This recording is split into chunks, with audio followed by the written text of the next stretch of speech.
E domingo tem eleição na Argentina, né, Rodrigo Viana? Exatamente. A gente vai acompanhar com muita atenção. É uma eleição na Argentina que transbordou as fronteiras da Argentina, né? A repercussão, os apoios, as declarações transbordaram muito a Argentina, porque é mais um país em que a extrema-direita se organizou para tomar o Estado. A mesma extrema-direita e com um discurso semelhante ao discurso do Trump, do Bolsonaro e agora o Javier Milei. Tem diferenças, né? Cada um tem o seu perfil, o Donald Trump naquele perfil do empresário bem-sucedido, mas o método é o mesmo. O Bolsonaro, um militar de extrema-direita, e o Milei, um economista neoliberal. Cada um tem a sua história, mas os métodos são muito parecidos, a negação da política, essa ideia de que eu não sou político, e ele é político, é evidente que ninguém é candidato a presidente da República sem ser político. Mas vamos dar uma chegada aqui no nosso telão, para dar uma olhada nas imagens e dar uma repassada aqui nessas informações das últimas horas. Então, a campanha na Argentina terminou hoje. Ainda havia campanha na televisão, vocês devem ter acompanhado alguns filmes, né, como a gente diz, da campanha do adversário do Milei, que é o Sérgio Massa. O Sérgio Massa usou muito na última semana as declarações. Esse é o Sérgio Massa, esse aqui que está no telão agora. O Sérgio Massa, candidato de centro para centro-esquerda, apoiado pelos peronistas, e ele apresentou a campanha dele, né, um filme na televisão, mostrando como o Javier Milei é um super entusiasta da Margaret Thatcher, que a dama de ferro da Inglaterra, é um símbolo do neoliberalismo, daquele liberalismo de privatizar tudo na Inglaterra. Acontece que a Margaret Thatcher é também o símbolo da Inglaterra que derrotou a Argentina na Guerra das Malvinas. Então, usaram muito isso. Quer dizer, o Milei, um dos maiores ídolos do Milei é a Margaret Thatcher, que chefiou o exército que tomou as Malvinas, né? Que já tinha as Malvinas, mas derrotou os argentinos na Guerra das Malvinas. Então, esse filme circulou muito por ali. Fizeram montagens também, né? Fizeram várias. Então, essa semana foi uma semana com muitos...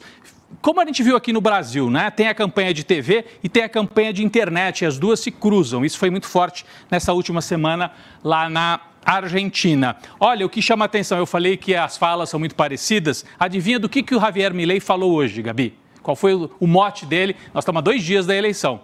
Fraude nas urnas. Conhece esse discurso? Olha, né? Parece que a gente já ouviu por aqui, né? Alguma coisa parecida com isso. Só que lá não tem a urna eletrônica. Mas daí tem o discurso de fraude do mesmo jeito. Então, eles repetem. Eles têm perfis diferentes, mas algumas coisas se repetem. O método é o mesmo, né? E qual é o método? Colocar em dúvida tudo. Nada é certeza. Tudo você põe em dúvida, né?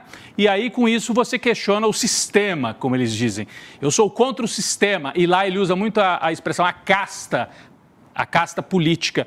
Só que ele tem apoio de uma boa parte do que ele chama de casta política, que é a direita argentina do Maurício Macri, que perdeu no primeiro turno, ficou de fora do segundo turno e está apoiando o Milei. Mas hoje, chamando a atenção para isso, ele falou de fraude numa réplica do discurso do Bolsonaro, sem prova nenhuma, dizendo que as urnas podem ser fraudadas, se preparando já, se a diferença for muito pequena, fazer um escândalo e tal, não reconhecer talvez a vitória do Sérgio Massa. Já o Sérgio Massa, o candidato do peronismo e o candidato de centro-esquerda, ele tem um perfil mais de centro mesmo, sabe, Gabi? Que ele vem, inclusive, de um partido que não era do peronismo, União de Centro Democrática. Depois ele se juntou nessa grande frente democrática em torno do peronismo para tentar derrotar o Javier Milei. O Massa, o grande esforço dele é levar as pessoas a votarem, mais gente votar no segundo turno. Por quê? Porque está muito emparelhada a eleição. Então, as pesquisas todas do segundo turno... O voto não é compulsório, né? Como? O voto não é compulsório, né? Não, o voto na Argentina é obrigatório, mas assim como acontece aqui, mesmo sendo obrigatório, algumas pessoas não vão. Mas os índices de comparecimento são muito altos na Argentina. Mas numa eleição onde as pesquisas mostram que a diferença está em 2 pontos para lá, 2 pontos para cá, e está mesmo, algumas dão 52, 48 em favor do Milei, e outras 52 ou 51, 49 em favor do Massa. Qualquer diferença no eleitorado, né, pode decidir a eleição. Então, a gente teve um filme, o Sérgio Massa fez uma gravação ao lado de uma senhora de 104 anos, dizendo, eu quero votar. Então, essa aqui, ó, aqui está a fotografia dele com a eleitora, e ela até eu vi as imagens, ele bate na porta. É claro, é um filme, é uma peça de publicidade da campanha, né?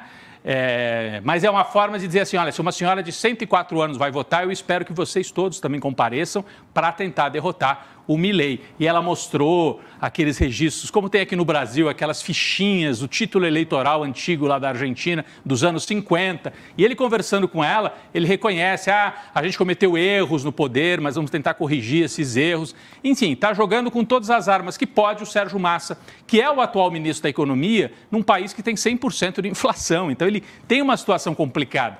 A desconfiança com o Milei, que é o outro, né, é tão grande que um candidato de um governo que tem dificuldades e que tem 100% de inflação, está na disputa assim parelha e tem chance de ganhar. O Sérgio Massa tem chance de ganhar, mas é uma eleição indefinida. Eu falei com jornalistas, com amigos, com gente que mora lá na Argentina, com gente do Serviço Diplomático Brasileiro na Argentina, e todos dizem, não é a impressão não, é imprevisível que vai sair da urna no domingo lá na Argentina. E quando eu falei que a campanha transbordou, é porque lideranças de fora da Argentina se pronunciaram também. A gente teve o presidente Lula divulgando um Twitter esta semana, em que ele não cita abertamente o nome do Sérgio Massa, mas dá a entender que a escolha dele é pelo Sérgio Massa. Aqui, ó, o meu exemplo de amizade com a Argentina vem do meu primeiro mandato.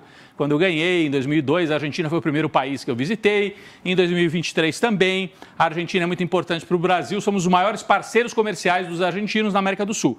Tenho uma boa relação com muitos ex-presidentes argentinos. Eu peço para que os argentinos se lembrem que precisamos de um presidente que aprecie a democracia e que valorize as relações entre os nossos países. Porque o Javier Milei diz, várias vezes já disse, que por ele nem tem relações com o Brasil e nem com a China. Foi cobrado sobre isso no último debate eleitoral. Como assim? O Sérgio Massa perguntou. Você vai romper relações com o Brasil e com a China? E como é que faz? Como é que os empresários vão vender? Como é que a economia argentina... Aí ele desconversou o Milei. Mas é que nem o Bolsonaro aqui, sabe? Falava mal da China, mas no final não queria romper com a China, porque seria um prejuízo econômico enorme. Então é para agitar a base dele. Então, quando o Lula fala precisamos de gente que defenda a democracia e que dê estabilidade para o Mercosul, é por causa disso. O Milei ameaça romper, inclusive, com o Mercosul, é estratégico para o Brasil. De outro lado, o Bolsonaro, nós vimos no primeiro turno, a família Bolsonaro, Eduardo Bolsonaro, teve lá na Argentina, o Bolsonaro com o livro do Milei na mão. Duvido que ele tenha lido. Você acha que o Bolsonaro leu alguma coisa? Também? Não ia ser muito... não ia ser uma leitura assim tão complicada. De qualquer maneira, ele, nesse vídeo aqui, que é ainda do primeiro turno, ele declarou apoio ao Milei. O Eduardo Bolsonaro teve lá na Argentina no dia da eleição. Contribuiu para atrapalhar, inclusive, né? Atrapalhou, declarou que a Argentina deveria liberar as armas. Foi derrubado ao vivo, né? Foi tirado pelos jornalistas. Então, a gente espera que tenha o mesmo efeito, né, Rodrigo? Tomara. Agora, várias lideranças de direita divulgaram abaixo-assinado, um manifesto manifesto essa semana em apoio ao Milei. Para tristeza de muita gente que gosta de literatura, o Mário Vargas Llosa, que é um grande escritor, mas foi indo para a direita, num nível ao longo da vida, ele já fez de tudo. Agora, a última dele foi isso, apoiar o Javier Milei na eleição argentina. Ele que é peruano, tá? Peruano, mas é um grande escritor em língua espanhola, lido no mundo inteiro, né? Mas com posições políticas terríveis. Ele se dizia um liberal. E a imprensa brasileira, às vezes, chama o Javier Milei de ultraliberal. Ele é um fascista, isso sim. Mas alguns preferem essa denominação de ultraliberal, que ele se finge, a gente não sabe se ele tem alguma disfunção realmente. Até a biografia dele é louco, né? É louco. Ele usa isso, porque na Argentina tem muito isso. Tinha até um técnico de futebol, Bielsa, louco Bielsa. Então é assim, como se fosse uma coisa assim, legal, o cara é meio loucão, sabe assim? Meio um astro de rock, meio maluco. Então ele joga com isso. Será que ele é doido ou será que não é? E é aquele doido que rompe com o sistema. Então, é um discurso bastante perigoso e é o que está avançando. Do lado do Massa, além do Lula, quem declarou apoio e aí gravou um vídeo mesmo de apoio ao Sérgio Massa, foi o Mujica, o ex-presidente uruguaio, Pepe Mujica.